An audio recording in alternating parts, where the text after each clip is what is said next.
This is literally how I feel as a mom. Those newborn trenches are real.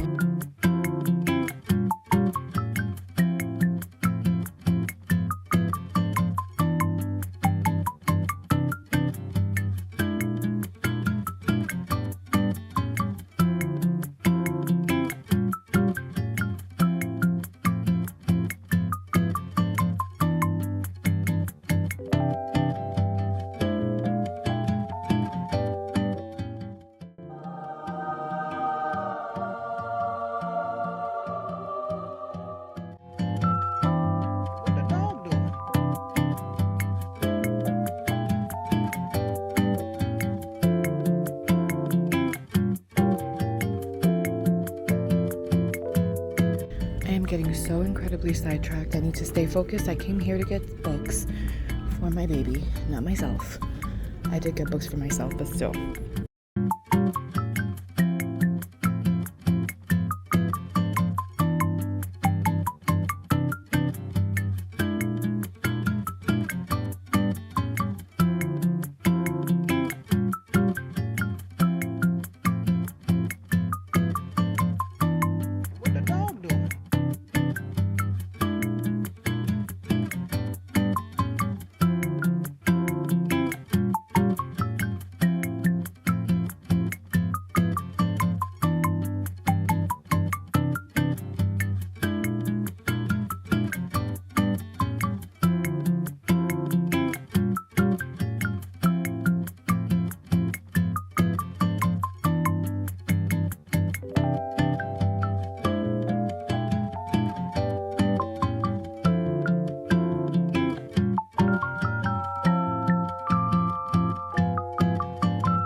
So it's quite a few days after I went to World Market, Hobby Lobby, Barnes & Noble. Quite a few days since I went there. I was having issues with the audio. Hopefully it sounds better now and I figured out what the issue was. Fingers crossed. But I have filmed this about 4 times already. I really hope this is the one that sticks and it works out. So let me go over super quickly the past few days and the shopping that I did. I first went to Hobby Lobby and Barnes & Noble's with my mom, but it was on a Sunday and Hobby Lobby was closed. So I had to go back the following day with my husband and our baby to Hobby Lobby to pick up some Christmas things. I know it's early, but if you don't buy your Christmas decorations early, then you're kind of dealing with like slim pickings at the end, and I would much rather get things a little bit earlier than later, so that's what we did. But on Saturday, when I saw that Hobby Lobby was closed, I figured let's stop in World Market, which is like a few stores down, and I was so incredibly overwhelmed by that store. They had really nice things, don't get me wrong, but they had their fall section with Christmas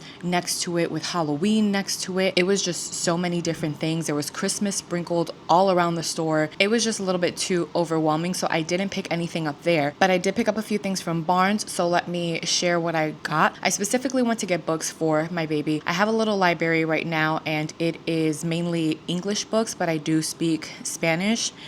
Not amazing Spanish, not like how my mom and like the older folks in my family speak it, but I speak it well enough. And I want my baby to learn English and Spanish. So that was the main goal for the trip to Barnes. Of course, I picked up some things for myself. I clearly don't need to because I have so many books back here, but I did, and I'm going to share with you what I got. So let me get into that first. I wanted to note that if there is a cafe, like a Starbucks cafe in your Barnes & Nobles, they have this $5 book deal where you buy a beverage and you can get a book for $5. And from what I can tell, every Barnes is different and they have a different book that is out there for you to purchase. So the one that I ended up picking up was Long Live Evil, and this is by Sarah Reese Brennan. The front of the book says it's time for your villain era, so of course I was kind of drawn in, and honestly for $5 I wasn't going to pass this up anyway. I think it's $19.99 US and $24 or $25.99 Canadian. So for $5 I was not about to pass this book up. So it looks like this book follows the FMC Ray, who seems to be dying but gets a second chance at living through this magical bargain, and it lets her enter the world of her favorite fantasy series. So she chooses from all of the books that I guess that she's read in her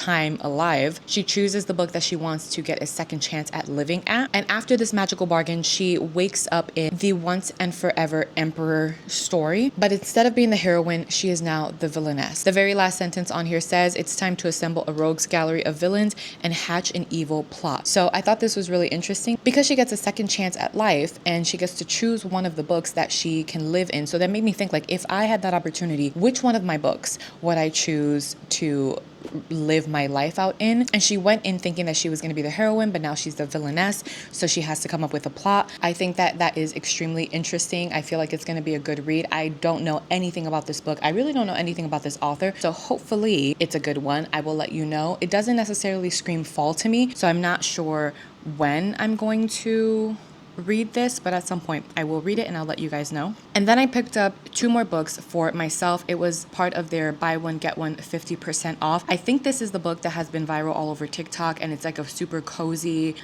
fall type of read. It is called Falling Like Leaves by Misty Wilson. Let me show you guys the cover. It looks like this. Super cute artwork. It also has sprayed edges, which I love the sprayed edges. And at the very top of the book, it has a little quote that says, "It's perfect for anyone who starts up their annual Gilmore Girls rewatch at the first sign of fall. Immediately, yes." So I can't say I'm rewatching Gilmore Girls because I'm watching it for the first time, but I am halfway through season 6 and there's only 7 seasons in this show. So I'm almost done with it. I absolutely love it. My TikTok is full of like Gilmore Girls trivia and whatnot. Absolutely love that show. So if this is giving Gilmore Girls, if it's giving fall vibes, Star Hollows vibes, I'm here for it. I have no idea if this book is spicy or not. We will find out. And I'm hoping to do a fall reading wrap up versus a September reading vlog and an October reading vlog, just because I genuinely don't know when I'm going to be able to finish these books and if I can finish, more than one book in 1 month. Life has just been really hectic with a newborn and, getting used to the new routine and all of that good stuff. So I will try to at least get 3 books in by the end of October so that I can do a fall reading wrap up. I definitely plan to have this book as one of the books in that reading wrap up. So I will let you guys know my thoughts on that later on. And the very last book I picked up is called Once You're Mine by Morgan Bridges. This one is not It doesn't look fall related at all, but it's right up my alley. This is what the cover looks like. And it looks like it's part of a series. This is Possessing Her, book number 1. So I'm going to assume that there is a book number 2. And if not, there will probably be a book 2. And it looks like this story follows Callista and Hayden, where Hayden is the tormentor and Callista is the target. So I will read you really quick because it's super short and I think you'll get a good idea of what the book is about. Callista belongs to me. She just doesn't know it yet. The first time we met, I wanted her. The next time I was obsessed. I watched her. I followed her. It only deepened my need to possess her. Once she's mine, I'm never letting go. Hayden Bennett is a monster in and out of the courtroom. Unfortunately, I need his help. What was supposed to be a simple transaction turns into something else, something intense. He's always there when I need him, but I don't know if trusting him is a good idea. Most likely not, ma'am. It is most likely not a good idea. But you know what? This book sounds super interesting. I feel like she's going to put her trust in him and it's going to be a wild ride. I will let you guys know when I read this book. It definitely sounds like it'll be more of a spice. I can't imagine it having this as a synopsis in the back and it not being spicy to some extent. So, but those are the only books that I purchased for myself. Again, I had a little bit of self-control. I try to have some self-control because I clearly have a ton of books. Some of these are like super old series, like the Once Upon a Broken Heart, Carvel series. Like they're super old series that I just haven't gotten to. So I don't need to buy any more books, but I couldn't help myself. And that is what I picked up for myself. Now for the real reason that I went to Barnes & Noble's, let me fly through these children's books super quickly. They're all bilingual books. And like I said, I have a library already kind of started, and they're super cute books, but they're all English.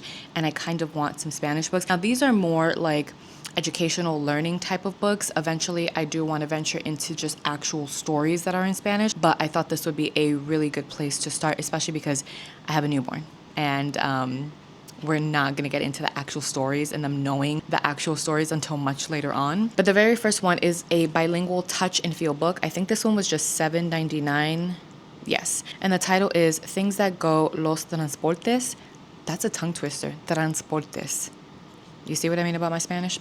Moving on.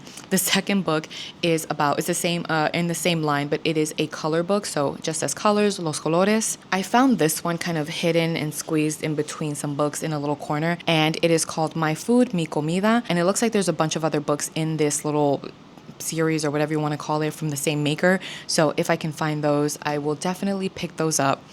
And the very last book that I got that I really, really like, and this one was only $8.99, but it is The First 100 Words, Primeras 100 Palabras, and it looks like this. And the reason why I like this one is because instead of it having artwork or drawings of what it's trying to, talk about, it's actual photos. So if it's talking about an apple, about the strawberry, a baby, it's using actual pictures of what it is. So I thought that was really cool.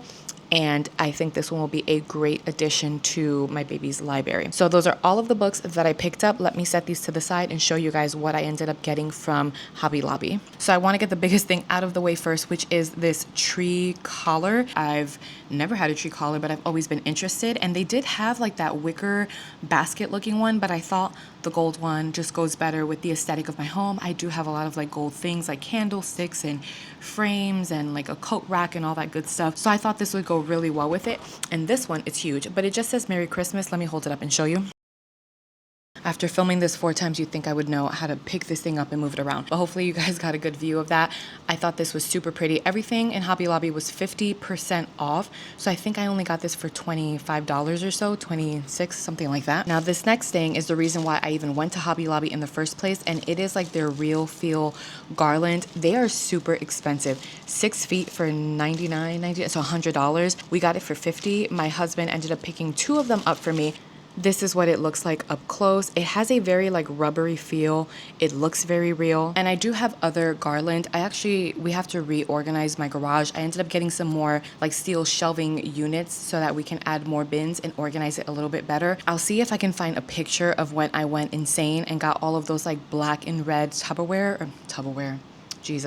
black and red garage like bins, and I categorize all of my fall decor, Halloween, Christmas. So I have a bin for like gold and bin for red and a bin for green and all of that stuff. And I have a bin for garland that I need to go through, but that's not going to be until a later season when I decorate for Christmas time. I did already grab out a bunch and donate it to Goodwill because I want to have higher quality pieces, which usually means they are a lot more expensive, but I figured it's an investment and I can keep them for many years. And the next thing that I picked up that is actually not from Hobby Lobby, but before I forget, because I will, is the Grand Duchess tree from Home Depot. It's a 7.5 foot tree, twinkle lights. I'll see if I can insert a picture. I am so tired of having trees that I have to put the lights around it. So I picked that one up. I think I got it for $370 with the delivery.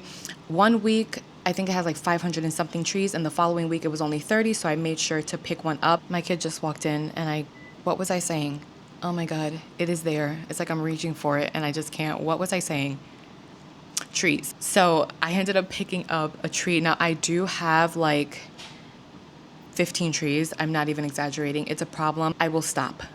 This is my last tree for now. But I do have so many trees because I do different kinds of themes. I like to put trees all over the house. Sometimes I want to have like a little village looking thing and that requires more trees. So besides the point, I digress.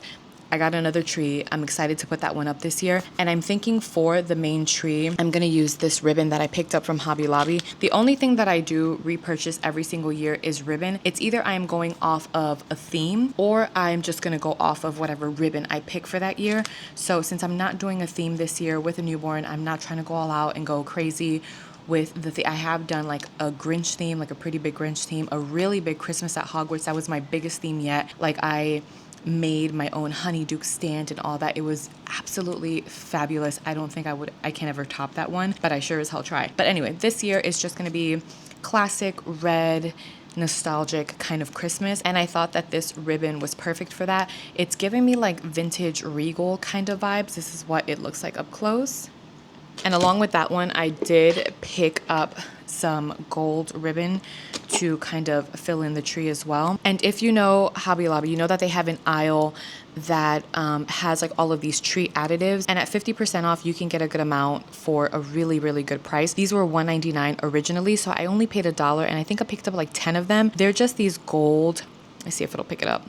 They're these gold frosted berries. I have red ones. I don't have any gold ones, so I thought that that would be good to add to the main tree with that red and gold ribbon. And the last thing that I picked up that I am not 100% sure on just yet, I have an idea. I did see someone on TikTok decorate a tree with these ruby ornaments, and I'm thinking of doing something like that before our front entryway tree. So let me just show you really quick. They are these ornaments, and I have a bunch of them. Some of them are the smaller sizes, some of them are the same exact one but just bigger. So I picked up a few of those. I have this one. I don't know if it's like cheesy or if it'll be really, I feel like it'll look good with like, I think I'll see if I can find the video and take a screenshot and show you the tree of the creator, and I'll link her TikTok down below. But it looked really nice, and I feel like I can kind of draw inspiration from that. But yeah, these are the ones that I ended up picking up, and that is all I got. I did promise my youngest daughter that we were gonna go Christmas shopping. She is a Christmas fanatic just like me, and although I already have all of the ornaments and everything that I need, I'm pretty sure I can find one or two little trinkets to pick up with her. So I'll make it like a day, have some breakfast or lunch, go Christmas shopping, listen to Christmas music, the whole nine. So I'm gonna do that, and I will take you guys along for when I do shop for that. But for now, this is everything that I picked up. And yeah, so I'm going to put all of this in my garage because I obviously don't need it for quite some time, and upload this clip so that I can get to editing while my baby is still napping. But anyway, thank you guys so much for following me along. I hope you guys liked this video. If you did, don't forget to like this video, and if you're not subscribed, please consider subscribing. I would love to have you here, and I will see you guys in the next one. Bye friends.